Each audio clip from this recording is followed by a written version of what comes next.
Our second chapter, chapter 2, is Colonial Outpost 1550 to 1650. So between 1550 and 1650, European powers established a growing network of colonial outposts across Africa, Asia, and the Americas. These settlements, they're going to range from fortified trading posts to missionary stations and very early colonies. But this is going to become a gateway for global commerce centers, for cultural exchange, and it's also going to be a flashpoint for different types of conflicts. All of this is driven for the competition for wealth, strategic advantages. You also are going to fight for religious influence. These outposts are going to reshape local societies that had already laid their foundations, and it's going to create this emerging global economic system. And this is what is going to go on into your early modern world. So, European nations had several key objectives in the Americas. They wanted to provide a return on their investment for the monarchs. You also had people who were sponsoring, wealthy people who sponsored these different adventures. And they want to also establish solid trade routes and trade networks. And most importantly, they want to have that direct trade route by the sea, so a sea route, to access all of the goods from Asia, the spices, and the silk. So as explorers mapped the continent, they also aimed to gain knowledge of North America's geography, most importantly, their resources, and what people were on the continent. However, Europeans are going to face some serious challenges. They could not distinguish which of the indigenous groups were allies and which are enemies. And this is going to lead to confusion and conflicts. European nations also competed against each other once these new territories were known to have wealth. Other European nations, Spain, England, France, they're all going to start competing against each other to claim this wealth and claim these territories of the New World. So you're going to start having imperial ambition, and the New World, North America, is just going to become this battleground. So you also have, on top of that, competing for the territory, competing for the resources, which is gold and silver. You're going to have religious and nationalist conflicts that are going to start to divide Europe. So you have the Catholics and you have the Protestants, and all of these religious tensions that existed in Europe and these conflicts that were going on in Europe over religion between these two groups, the Catholics and Protestant. And remember, Protestant means not Catholic. This is all going to come and be transplanted in North America. And these religious conflicts are going to influence all type of colonial policies, colonial alliances, and most of how the different colonies will develop. All right, so in 1522 we have Magellan. He is going to sail for Spain, and he's going to be the first one to sail around the globe. So Magellan himself is going to die during the journey in the Philippines, but his crew will complete the trip, returning to Spain after 3 years at sea. They're going to return with this remarkable achievement that has proved that it is possible to reach the east by sailing west. And they're going to confirm that the earth is in fact round and that the oceans are connected. So his journey and his input to the future and to us was his knowledge that he was able to gain about the globe, about geography, about the ocean currents, and also he brought back a lot of knowledge about different plants and different things that were growing and happening in other parts of the world that we didn't even know existed. So this is going to be a turning point in world exploration. It's also going to demonstrate the power and the ambition of these European empires. And these empires, again, are run by kings and queens. And the eagerness to control trade routes and to expand not only their religious influence, but their political influence across the globe. As Spanish ships began transporting gold and silver from Mexico and South America, they're going to go through the Caribbean and into the Atlantic. You're going to have different rival European powers who are going to see this opportunity. Instead of investing into costly exploration, the French and the English sailors are going to turn to piracy. So what they're going to do is allow the Spanish to do all the work, because the French and English are, especially the English, very late to the game of exploration. And instead of fighting the Spanish and the earlier groups for their land, they're just going to wait off the coast of Florida. And when the ships filled with gold and silver come around Florida, they're going to seize the Spanish treasure, which is much cheaper and easier than going out and getting it themselves. It's just to steal it. So this is going to create obviously different things, because the Spanish are not going to be happy with this. So King Philip II of Spain, he's going to order construction of a series of forts, and he's going to put these forts along both the Atlantic and the Gulf Coast of Florida, in hopes to protect the Spanish shipping routes and defend against any type of foreign raiders and stop this piracy. So these forts become a part of Spain's broader strategy to secure its empire in the New World. And they also are trying to maintain control over the colonies that they have set up in America. In the mid-1500s, Spain and France, they were the two fierce rivals at this time, and they're in the race to control the New World. When the French established Fort Carolina near present-day Georgia, Spain sees it as a direct threat to its claims and its religious authority. So King Philip II orders the Spanish commander in Florida to destroy all French forts and settlements. In September 1565, a force of 500 Spanish soldiers, they're going to launch a surprise on Fort Carolina. So they're going to attack Fort Carolina, and the French defenders are going to be caught off guard. The French defenders are going to surrender and plead for mercy, but the Spanish are going to show no mercy, and they're going to slaughter all of the colonists at that fort. And this is going to be known as a massacre. So the brutal event, like I said, becomes known as the French Fort Carolina Massacre. And what Spain is trying to do, of course, is to send a clear message that Spain would defend its claims in America with no mercy and with force. In 1672, the Spanish began to construct in San Marco, St. Augustine in Florida. This is going to be a major turning point in their efforts to defend their American colonies. So after repeated pirate attacks and the destruction of earlier wooden forts, Spain realizes it needs to have a permanent stone fortress. And it needs to be able to protect its settlement and the different treasure that is on these Spanish fleets, these Spanish ships. So it's going to build a fort out of stone and compressed seashells, and it's going to be able to withstand all different types of gunfire, cannon fire, and all the different harsh conditions that living on the coast can bring. So the fort was part of Spain's broader strategy to secure Florida from who their main rival is at right now, which is France and England. So both those countries, especially England, is going to become increasingly more active in the region, right? Because the English now, they've settled their stuff going on in Europe.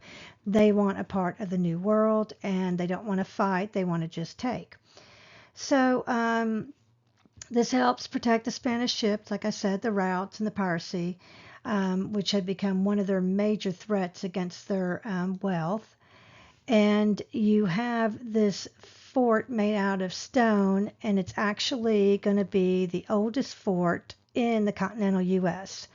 And its construction is going to symbolize the determination that the Spanish did have to hold their ground in the New World. All right, so now we have France in 1550 and 1650. So after the massacre of Fort Carolina in 1565, France abandons its efforts to colonize Florida, so it did its trick. And instead, they turned their attention to northward to St. Lawrence River region in what's present-day Canada.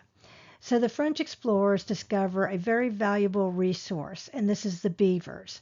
They're going to use the beaver pelts to make hats, and these hats are going to be in high demand in Europe.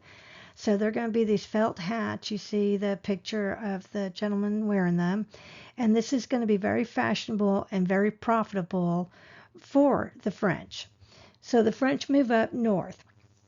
Rather than conquering the land by force, the French choose a different strategy. They're going to take the Native American tribes that live in that area, and they're going to make them partners in what's going to be known as the beaver trade. So these allowances allow the French to build strong relationships with indigenous groups who are going to help them trap and trade these beaver pellets in exchange for European goods. So they're going to give the Indians metal tools, cloth, and firearms. So this partnership is going to help France establish this lasting presence in North America, especially in these regions like Quebec and the Great Lakes. And this is going to shape what is going to become the development of New France as a fur trading empire. So then you have the Five Nations, also known as the Iroquois Confederacy. They're going to be a powerful alliance formed by previously feuding Native American tribes in the northeastern woodlands. These tribes are going to come together and they're going to form one group, one nation. So these tribes end all their internal conflict, they maintain peace amongst them, and they unite for the common good of a worst threat and worst enemy, which are going to be the European settlers. So they're going to, have this new shared interest. They'll create a constitution known as the Great Law of Peace, and they're going to create one political system, one large group that will have councils, wisdom leaders, and it's going to be a huge alliance and a huge unity of these Indian tribes. All right, getting back to our French explorers, we have Samuel de Champlain. He's a skilled French explorer, and he's a cartographer, which is a map maker. He's going to play a key role in establishing what's known as New France. The area colonized by France in North America, which is known as Canada. So in 1608, he's going to found a permanent settlement in Quebec, and it's going to be along the St. Lawrence River, which is a very strategic part for him for his beaver trade. And the post is going to be a vast trading network. Of course, it's going to be focused on the beaver fur trade, which is what links the French and the Native American tribes through this region. So he is going to start to become not just a trader, but this bridge between these cultures. He learns how to live among the Indian tribes, respecting their customs, forming alliances that will help France thrive. He's going to approach everything with diplomacy and cooperation. He wants to lay down very solid foundation of peaceful relationships, mutual benefit, and this is going to make him a very influential figure in this early North American history. So in the early years of New France, the French and the Native American tribes create this middle ground, this space of mutual understanding and cooperation, where both sides accommodate each other's cultural practices. They want to work together because they have a very lucrative trade in these beaver hides. So for the French, the trade is essential. It's their economic value. And it is what's bringing wealth back to Europe from North America. For the Native Americans, the trade goods that they're getting, like the metal, the tools, the cloth, the beads, the guns, are not only practically useful, but also have this symbolic importance in religious ceremonies and social rituals. So this ongoing exchange leads to the development of a cultural of mixed heritage. So the French and the indigenous traditions are going to start to blend together. You're going to have blend marriages, blend languages, customs, family ties, and they start to create a society that reflects both of their worlds, the indigenous world and the French world. And this is considered the middle ground. So it's not just a place, it's a life that's going to be built on negotiations, shared interests, respects, everything in order to help maintain peace. And they're hoping that those peaceful relationships will last for generations. All right, so New France began as a small outpost in the early 1600s, but within 65 years, its population is going to grow very rapidly. And it, like I said before, it's going to become the center, the central area for beaver fur trade. And European demand for these beaver pelts is going to be off the charts. It's going to just keep on skyrocketing. So supply of the beaver is going to begin to diminish because they've hunted all the beaver. And this, of course, is going to be an issue. So the French, with all the beaver starting to disappear, they need to extend their trade routes deeper into the interior. They need to search for new sources of beaver fur. So this demand for the pellets and for the beaver from Europe is just huge. So they have to increase their production in order to meet the needs in Europe for their economic support and growth. So for the French, they've got to increase the production of goods that is going to attract indigenous people, like the cloth and the metal and the guns and other manufacturing items. So these goods are going to be exchanged for furs, which is also going to strengthen the alliance and expand their reach of their French influence. So what they're doing is they're having to make more friends and bring more people into their trade network. So the fur trade not only shaped the economy of New France, but it's also going to transform native societies. It's going to link them to this global market, and in changing, as they're linked to these global markets, it's going to change traditional ways of life. Okay, so New Netherlands, 1550, 1650. All right, so like other European powers, the Dutch are also eager to find a northwest passage to Asia. So a faster sea route through North America that would open up trade with the East. So instead of sending government explorers, the Dutch government assigns the task to a private company, which is going to be the Dutch West India Company. So the task is going to be to combine exploration with profit-making goals.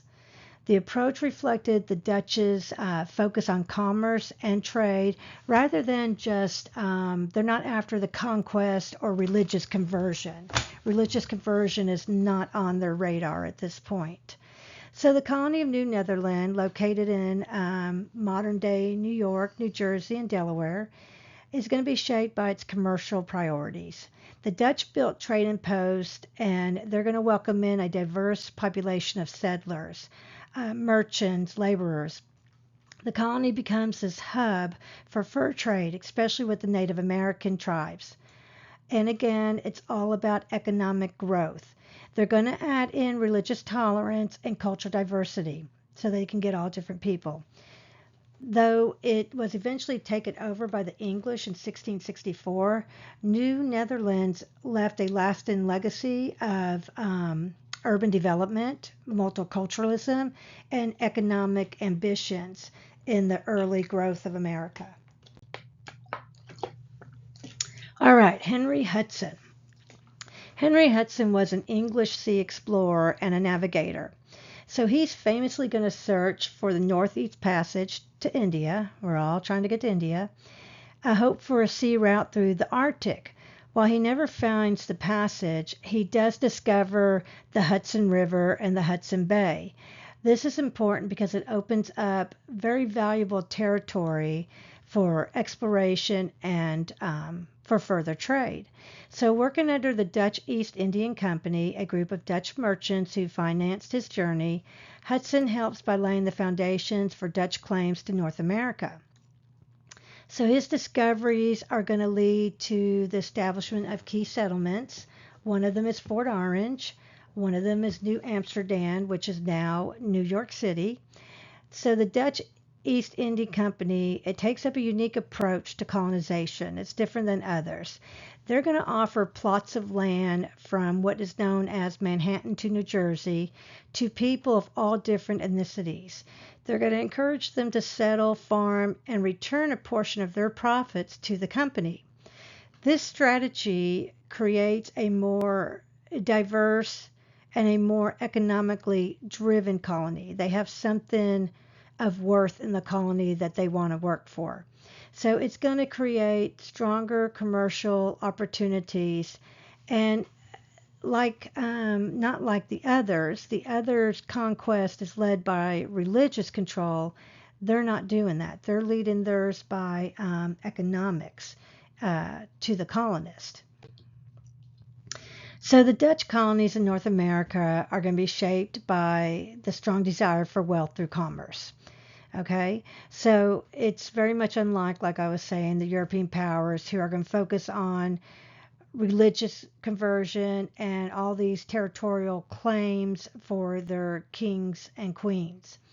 So the Dutch East Indian Company and the West Indian Company, they are all about profit through trade, especially in the fur, sugar, and enslaved labor. So as this strategy, the Dutch are going to decide that their North American settlements like New Netherlands would help supply food and resources to their sugar plantations in Brazil and the Caribbean. So that is where the demand for labor was extremely high.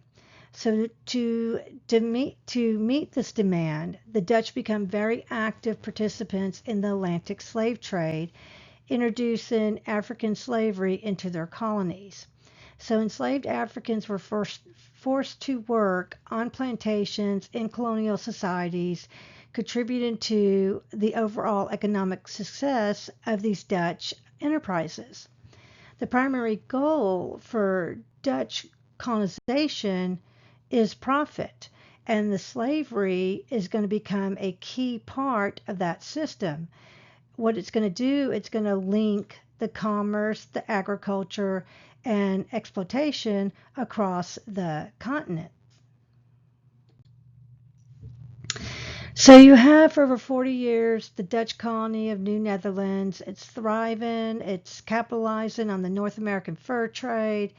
It has a very high value on the beaver pellets that were in such great demand in Europe. It's secure, it's steady, has a steady supply of furs. The Dutch now form a trading partnership with the Mohawk Nation, one of the most powerful members of the Iroquois Confederacy. So this alliance is built on this mutual benefit. The Dutch provide metal, tools, cloth, and firearms, while the Mohawks supply beaver pellets and help maintain peace along the trade routes. Well, the Dutch approach to colonization, like we've talked about before, emphasizes commerce and corporation. And their relationships with the Mohawks allow New Netherland to become this profitable, strategical, important colonies. This partnership also helps the Mohawks gain access to these European goods that they want, and it's going to strengthen their position, because they have these European goods, amongst their neighboring tribes. So the fur trade not only shapes the economy, diplomacy, and the daily life of New Netherland, it's also going to be one of the things that commercially is most successful in the colonies in early North America history. All right, the Beaver Wars.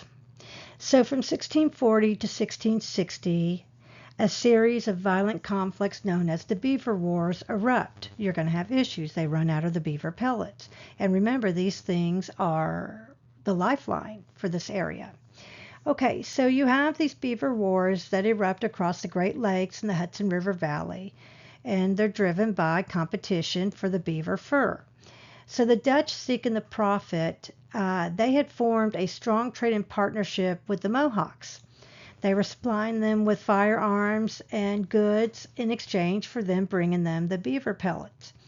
As the beaver population starts to decline, the Mohawks and other members of the Confederacy, they start launching aggressive campaigns to seize new hunting grounds, clashing with the French-backed tribes, and this is going to be a war amongst them for these beaver pellets.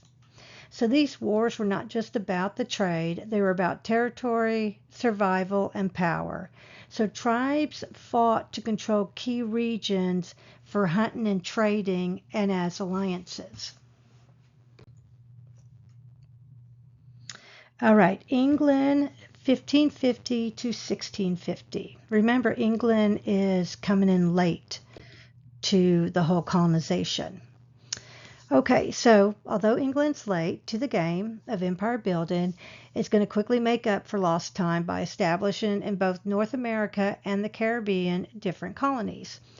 By the time England begins to colonize the most profitable territories, especially those rich in gold and silver and fur, they've already been claimed by Spain, France, and the Netherlands.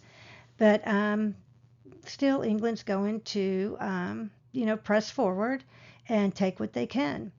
In 1585, England attempts its first colony at Roanoke. This is a mystery as to what happens to Roanoke, and it becomes known as the Lost Colony. In 1607, England successfully founded Jamestown in Virginia. This is the first permanent English settlement in North America. While Jamestown struggled at first, it eventually will thrive through the cultivation of tobacco.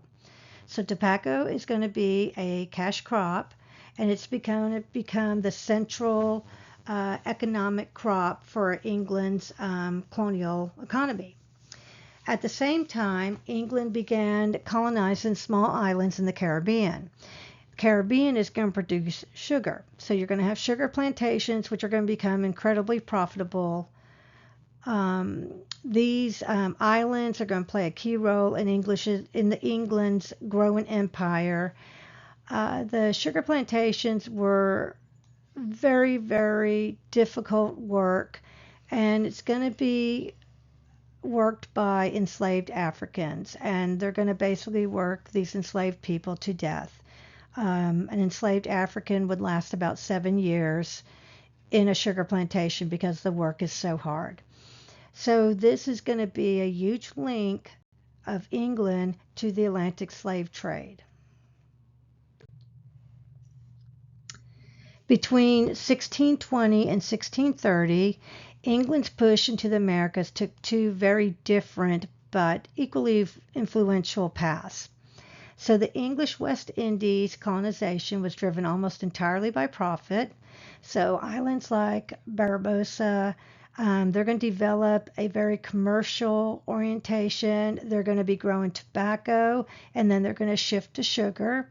And sugar is going to become the most valuable crop in the English Empire. By the 1620s, Barbarossa is going to be England's richest colony. Its wealth was built on large plantations, and those large plantations depended on enslaved Africans for their labor. Like I said before, the island's success is going to be based on very harsh plantation systems, and it's what England's going to use as their future model for English colonies. in the Caribbean and American South. At the same time, you have very different motivations that are shaping English settlements in North America.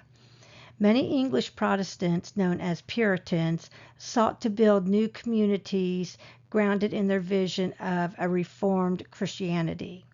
The first major group are the Pilgrims. They wanted a complete break from the Church of England. In 1620, they founded the Plymouth Colony in hopes to create a very small, godly community far from the religious conflicts they suffered at home. A decade later, in 1630, you're going to have a larger wave of Puritans establish the Massachusetts Bay Colony. Their goal was not just survival, they wanted to build a moral society that would serve as a city upon the hill, the shining example of religious virtue for the world to see. So together, these developments reveal this dual force, this driving English expansion. It's going to be the economic ambition in the Caribbean, fueled by plantation wealth and enslaved labor, and this religious idealism in New England that's driven by the desire to build this reformed Protestant community. These contrasting motivations are going to really shape the future of the English-speaking world, and it lays a foundation for two very different colonial societies. Okay, we're going to come back to Roanoke for a minute. In 1585, Roanoke becomes England's first colony in America. This again is the society that just disappeared. It was a military venture. It intended to serve as a resupply base for English privateers who were raiding Spanish ships in the Caribbean. So the project failed almost immediately. It lacked resources and support needed for survival. So in 1587, a second group of 110 settlers, which were combined of men, women, and children, were sent to Roanoke to establish a more permanent colony. However, they were ill-equipped to build a self-sustaining community. When local native tribes could not meet the settlers' growing demands for food and supplies, tensions rose and eventually the natives withdrew, which left the English colonists isolated and starving because they had no idea how to handle the land. When the English ships returned years later, the colony had vanished, and the only word Croton carved into a post. So the fate of the settlers still remains a mystery in American history as to what exactly happened. But Roanoke stands as a very powerful example of the difficulties and the dangers that these early colonists would have faced.